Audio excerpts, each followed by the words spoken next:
جنازې دي فاتحې دي لاسنیوي دي د دې خپل وطن حالات راته معلوم دي. اصل تراځي د کوم کوم چې را چوک پر کلام وړاندې دي اصل تراځي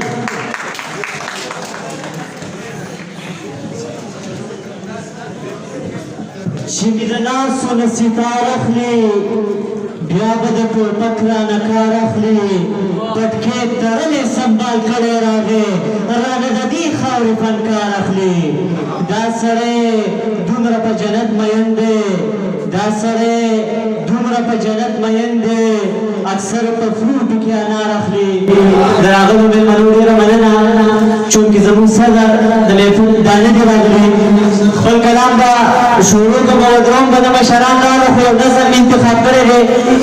نظم عنوان دی هر پښتون د یو غلام دی هر پښتون د یو غلام دی. څوک له جبې او ویزان دی څوک اخته په ویر د ځان دی څوک خوړلی ټول زندان دی څوک په ماتو خپو روان دی څوک خپل رزق ته حیران دی.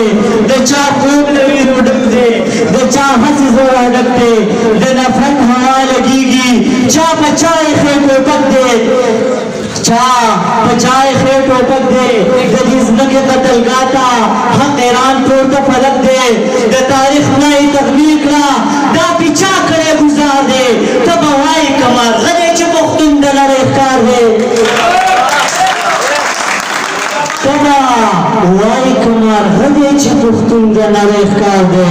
هدیرې تر ښاره رالې هر یو ځای شهید آباد شو ناشعور نسل کشي ده چا ویل وطن آباد شو.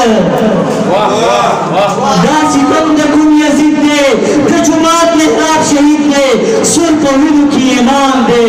هر پښتون د وخت غلام دی هر پښتون د وخت غلام دی.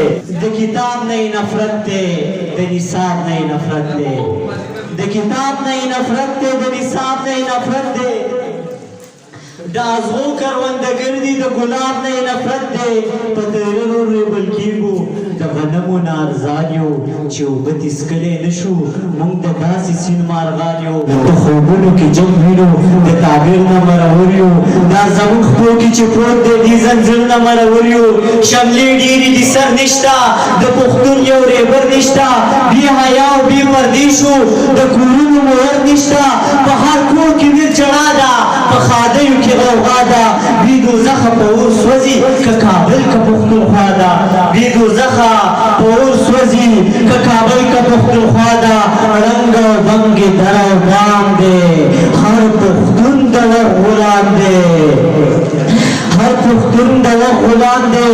له نقشې نه مې وباسي ټول جهان راته یو شوی خپل لاسونه ترېنه ساتو خپل ګریوان راته یو شوی.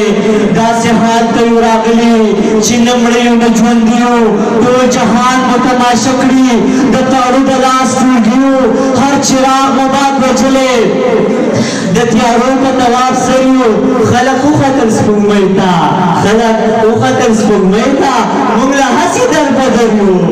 خلک وختل سپوږمۍ ته موږ له هسې در بدر یو.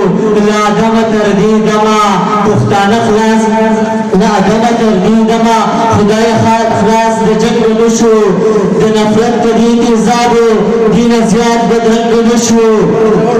چې څه وایو وژل کېږو چې څه نه وایو ختمېږو. دا لاسرنګه نظام دی هر پښتون د وخت غلام دی.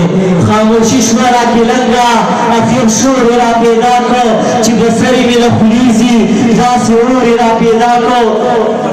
د نفاق وینه مو خورینو د شعور نظر مو ټک دی په رڼا ورځ راغورځېږو. یو منزل او یو لار شئ یو گفتار او یو کردار شئ د یو بل ګریوان راټول کئ یو ستن او بل تار شئ. کنی زما باچا خان تا کنی زما مرویس خان تا کنی زما عبدالي تا کنی زما مرویس خان تا حال بوایم هغه تا کنی زما ډېر نیکه تا چې پښتون لاره تباه شو نه د دین نه د دنیا شو. د باقي وروستی پیغام دی هر پښتون د غلام دی. والسلام.